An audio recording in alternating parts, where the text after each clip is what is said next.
Welcome to your Cyber Tips Explainer, where we make everyday people understand the cyber world around us. $81 million. That's how much vanished in one of the biggest digital bank heists ever. Yep, in 2016, that huge sum just disappeared from the Bangladesh bank's accounts. Poof, gone. So who could pull off a crime this big? This wasn't your typical robbery. It was way more advanced.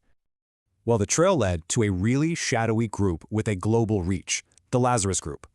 But these guys aren't just hackers. They're state-backed spies and thieves, a key asset for North Korea. And that bank heist, it wasn't a one-off thing. It was actually part of a much bigger pattern. Just look at their track record. This timeline shows how they seriously ramped things up over the years.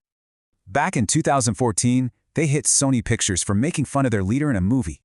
Then, in 2017, their WannaCry attack basically paralyzed computers worldwide, even the UK's health system. So how do they get in? Well, their main weapon isn't some crazy complex code. It's us. It all kicks off with a spear-phishing email. It's super targeted, designed to trick just one person. And believe it or not, that one click is all it takes for the whole network to fall. So that leaves us with a really important question for you. Could you spot the fake email? Subscribe to this channel, like and share this video with someone you deeply care about to have a foolproof cyber defense.